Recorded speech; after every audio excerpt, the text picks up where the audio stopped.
I don't listen to, and I don't wanna get with you. So tell my friends that I'll be over here. Oh, here. Oh, here. Oh, I ask myself, what am I doing here?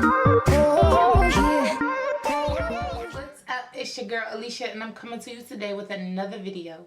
This video today is going to be a New Year's Eve makeup tutorial. As you can see here, this is the look that I came up with. I really didn't know what look I was trying to create. I really just like to freestyle. So this look is a collaboration video with my YouTube sister Chicsenses. It is not our first collaboration. You guys know her. If you have not subscribed to her channel, make sure you go over to her channel and check out her video as well. Make sure that you subscribe. Make sure that you give this video a thumbs up, and make sure that you subscribe and become an angel if you have not already. Please guys, make sure you hit that bell so that you never miss another one of my videos. And this is actually going to be like a chit chat talk through video. Certain parts I did speed up just because of the sake of time, and I hope you guys really enjoyed this video. It is very informative, so let's just dive right in. Okay, angels, so when it comes to this New Year's Eve makeup look, I really have no idea what it is that I'm going to create or what I'm doing. But I'm going to kind of just freestyle, and you guys know that I love freestyling because I just love freestyling, just creating something new and fun and just not always being so calculated. So I have all of my stuff here, and I'm just going to talk to you guys and just have a good time with this makeup. I think I'm going to tie my hair back just because this hair is like bright blonde, and I don't want to get foundation all through it because that would be a mess. Okay, so first and foremost, I'm going to be taking my Maybelline palette. This is the Blush by Nudes, the Blush Nudes palette, and I'm going to take this like purple shade right here. Once again, I do not know what I'm doing, but anyway, I'm going to try to use this time to answer some of the questions that I've been getting from my angels, and just really trying to fill you guys in about certain questions that you may have and what's been kind of going on with my life.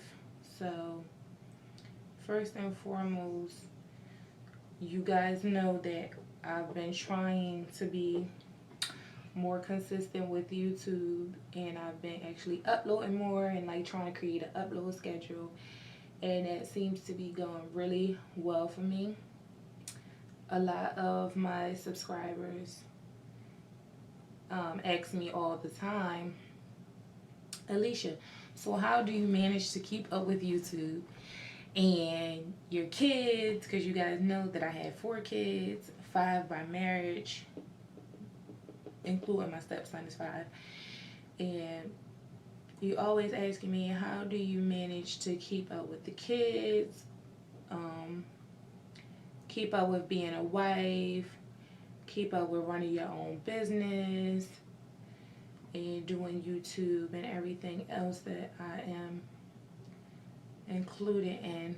And the answer to that question is, it's really just about trying to find a balance, and I am definitely not going to sit up here and lie and say that I've found the balance in it all, because honestly I haven't, but I'm learning to find a balance.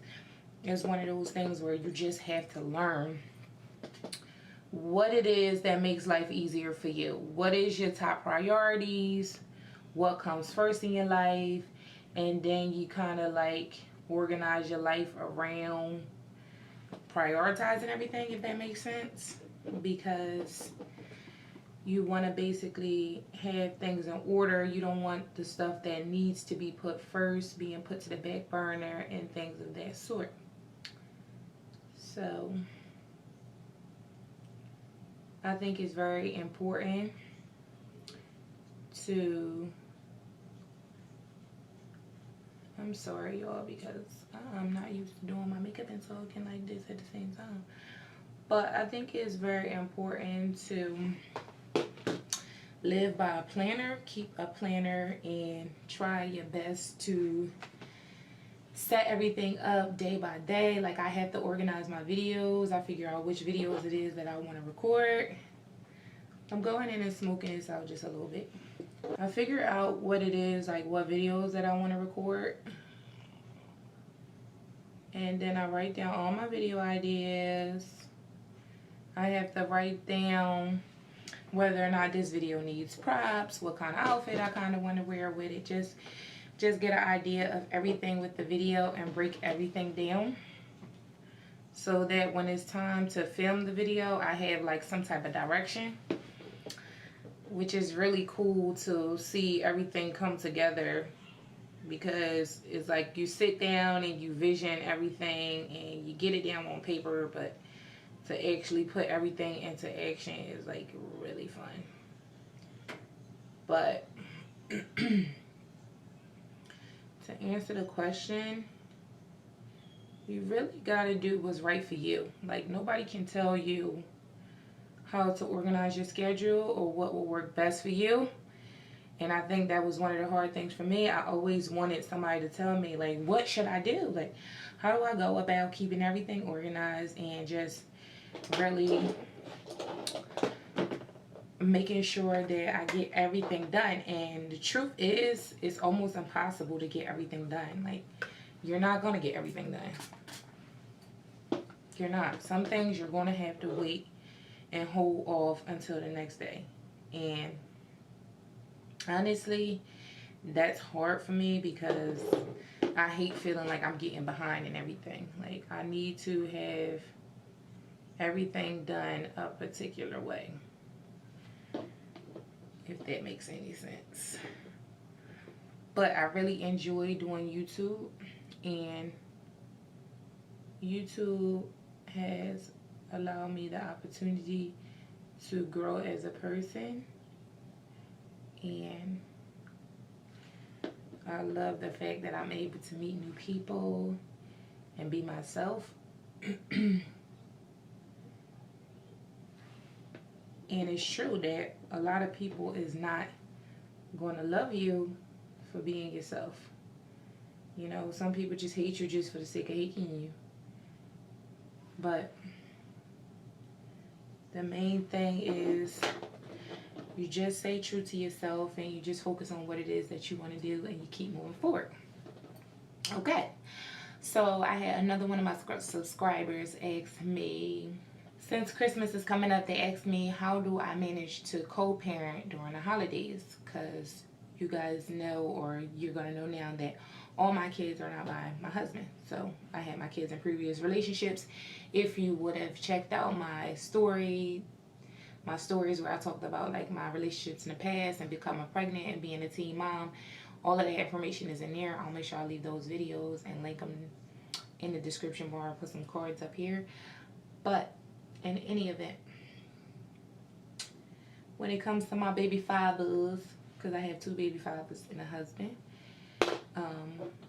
My first baby father, we were together very, very young, and I thought I was learning and figuring everything out with my life, and I ended up making the same mistake with someone else and ending up getting pregnant. But in any event, it doesn't matter who the person is. It is the same system and the same concept. When it comes to co-parenting, hold on, y'all, because I'm really looking at my face and trying to figure out what it is that I want to do right now. When it comes to co-parenting, you have to take the emotions out of it. Like, a lot of times,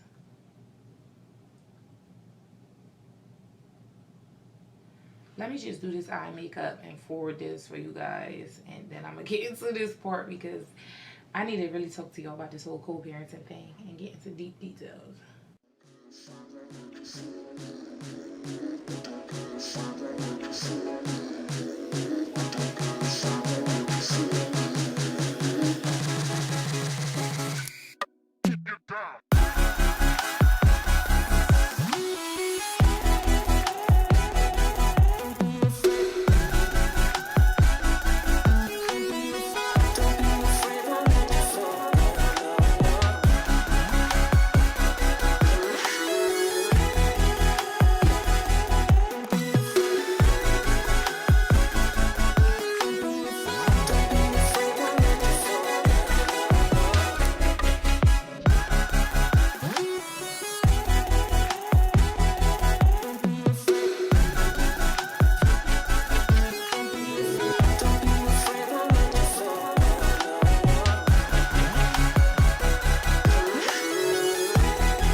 Okay, y'all, thanks for bearing with me. It's hard for me to do my makeup and talk at the same time, but I guess that's just going to come with practice. But in terms of co-parenting, you really have to be on the same page and try your best, like, not to start any type of drama. Because I know in the beginning, like, when you first break up, the hardest thing to do is co-parent, because like you so used to being with each other, so you always at each other's throat, you arguing about everything. This person don't want that person around their child, that person don't want this person around their child, so it's just like a whole bunch of craziness. But honestly, if you just take it for what it is, like, okay, we're not together, we're never gonna be together, and it just is what it is, and just take your feelings out of it, which is not easy. That's just something that comes with time. But take your feelings out of it and just tell yourself that your child never asked to be born. Like, you brought that child to this world. And that's kind of what I had to do. But co-parenting is not easy. And every situation is different, but in every situation, it always remains the same, that you always want to do what's best for the child. So when you're hollering and screaming and y'all arguing, you have to understand that your child is stuck in the middle of that. And that's like really a traumatic situation for a child to have to be in, to have to deal with, you know, their parents arguing and not getting along. And kids having to feel like they have to choose between which parents they want to be around and stuff like that. That's very stressful for a kid. So as long as either or of the parents is not harming the child, then you kind of just have to coexist. You have to just deal with each other. You have to just let the past be the past and understand that you can't move on with your life if you just constantly keep thinking about what things could have been like. So what you want to do is try to come up with a plan where both parties agree on, which again is hard, but it takes compromise. So what I like to do with my baby father is we like to split holidays. So so let's just say, for example, Christmas is coming up. So what we would do is, my family always does Christmas dinners. We cook on Christmas and we get together and we have a good time. So what I'll do is I'll tell my baby father that we'll have the kids for Christmas, and then I will drop the kids off to him. We'll have the kids on Christmas Eve, I'm sorry, because we do Christmas Eve dinner going into Christmas Day. We like almost like borderline slumber party. Like, we do this every year. And I know y'all looking at this foundation like it's crazy, but like once it oxidizes and settles into my skin, it's like the bomb. But anyway, so what we do is me and my husband will have the kids for Christmas Eve, and then I will drop them off to their dad on Christmas Day. And then since they are off for 2 weeks for school for a Christmas break, then they'll like stay with him for a week, and then they'll come home and they will stay home for a week, and that'll give them time to adjust to the fact that it's time to get back into that routine and get back into school and what they gotta do. So it kind of works for both of us, because he gets that time that he wants with them, and they live with me, so I can use a break. But I still, you know, I have peace with it because my family still gets to be with them for Christmas Eve and stuff like that. It's really not hard once you realize that you two are not meant to be together, and nothing that you do is ever going to change that. And whether or not you argue right now at this moment, that won't change anything. That won't make anything better. It is what it is. You two are not together for a reason. If it's meant for you guys to be together in the future, then you will be together. Like, you won't be together based off of the fact that you're arguing each and every day and not being able to be parents and be mature and be two mature adults. Definitely won't be the reason why you two end up together. So the best thing you can do is keep the peace, no drama, no strife, and do what's best for the child. And that is just the basics on that, because it is so much more I could tell you guys about in regards to the kids and child support and paternity testing and what it's like to have visitation rights. How does the court go about joint custody?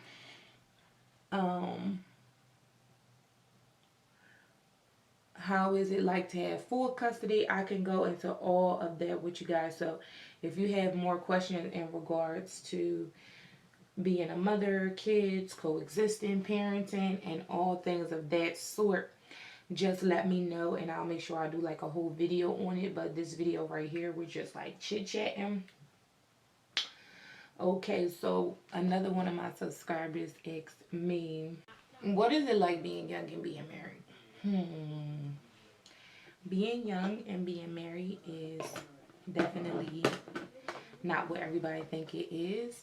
I think that a lot of people think that it's just like this magical thing that just happens and you don't have to do anything to keep it happening. It's just like, oh my God, I found the love of my life and we're gonna sail off into the deep blue sea and we're gonna have forever after.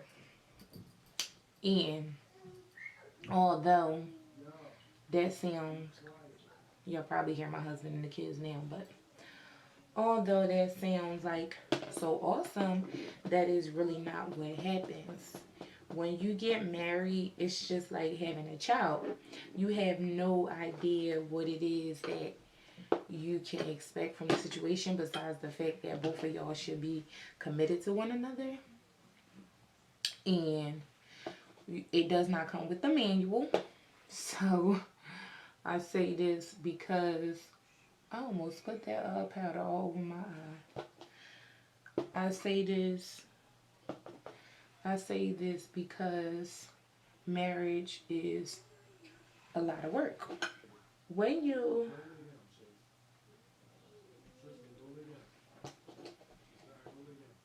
my husband is yelling at this kid. When you get married, a lot of people don't understand that you have two people coming from two different walks of lives who had two totally different past experiences, and y'all have to become one, meshed as one, getting along, coming together, and making each other's lives great. Keep that in mind. And what usually happens is, once you get married and y'all get together, things seem so good, everything is so perfect. You're like, oh my God, girl, this is the one. I loves me some him, and everything of that nature. Now, as time goes on, those feelings start to, I'm not going to say fade away, but those feelings start to go like deeper and deeper inside of you, so you're not really that much aware of your feelings, and you start to think about all of the things that you would possibly change about this person. So, because we are human, and as human beings, we think that, you know, just like you go to the mall and you build a bear, we want to build a man. keep in mind, this is not good, ladies. This is unrealistic expectations, and this is a prime example of why your relationship will fail if you keep thinking this way. Ultimately, when you get into a relationship, you know that things are not always going to be like in that honeymoon stage where everything just seems like so perfect, because after that stage comes the reality of the situation, that it's some things that you're going to agree on and it's some things that you're not going to agree on. Okay, but with that being said, when you have a partner, you have to learn to think as partners. And my husband and I, we went through our little rocky patches as all couples do, because I really had to learn this on my own, that I couldn't be selfish anymore. It couldn't be just like all about Alicia, and I really had to take his feelings into consideration. But I had got so used to being with guys that was no good to me and just always having to play the role of a man and a woman. I really thought to myself that every situation was temporary. And it's crazy because although I was married, I still viewed the situation as a temporary situation, because I'm the type of person that I believe that you never, like, you always have to be mentally prepared. Like, you know how they say, like, plan for the worst, basically? Like, hope for the best, but plan for the worst. Like, that's true. And I always knew that it was true. But being as though I was always in temporary relationships, I just felt like even though I was married, you know, I just never felt like you should have to sacrifice who you are as a person for somebody else. And that is true. That's true to a certain extent, though. That doesn't mean that you can do whatever you want to do and treat anybody any way that you want to. So I had to learn that, you know, I will be held accountable for my actions and the things that I was doing and saying, you know. And I think that the best thing about being married, once you get past the honeymoon stage and then you go through those rocky trials and tribulations, I think the best part about being married is the fact that you learn to be friends. You have to learn to be friends. And I think that if you haven't gotten to that point within your marriage or your relationship, then you need to go back to the drawing board, because what people don't understand is that your partner should be like a best friend to you. Like that best friend that no matter what they do, they get on your nerves or whatever, it doesn't matter, because you love and trust your best friend in a way that you love and trust nobody else. Like they know all your deep dark secrets, and no matter what you go through, you just know that, all right, she's in her bag right now. She's mad for whatever reason, but girl, bye. Get over it. I'll see you tomorrow. We'll talk about it later. Whatever. Like, nothing really phases that relationship. But what happens is when you get into a relationship with a guy, you know, a lot of people don't take that time to build that friendship and understand who that person is and just really get to know them to an extent that it's like, we're best friends and I know you better than you know yourself. So like when people say or do things, it don't really faze you because you know the person that you're with. And also it really avoids a lot of petty arguments, because a lot of those arguments is just for the simple fact that you still learning each other, and you gonna do what's right for you and that person is gonna do what's right for them. So as far as being married is an amazing, amazing, amazing thing. It really is. But we don't live in a society that encourages being married anymore. We live in a world that thinks that everything is about big booty holes and strippers and, you know, women thoughts, and just everything is temporary today. Like, that's just the world we live in. So it's very, very important that you find somebody that believes in God and has a spirituality, and finding somebody that value you as a woman, somebody that you can trust, and somebody that you can grow with. Because I'm not telling y'all that things is going to be perfect, because they're not going to be perfect. It's not perfect for nobody. But you shouldn't have to keep second guessing your relationship. Because that's when your intuition is starting to kick in and you're starting to realize that, you know what, maybe this person just really ain't for me.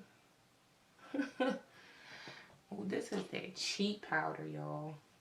This that cheap powder, y'all. But it's been real, y'all. This has been like our girl talk session. And it feels really good to be able to sit down and talk to y'all. And I know this video is kind of long. And if you have any other questions and you want me to get into anything else, just let me know. But I'm going to finish this video off with doing the rest of my makeup so I can speed this up. Put a little music on this thing, and this will be my New Year look. Make sure you guys comment down below and let me know what you think about this conversation. If you want to have more conversations, and if you enjoyed this video, if you like my New Year's Eve look. And I guess I'll see you guys in my next video. I love you so much, babes. And let's just get right into it.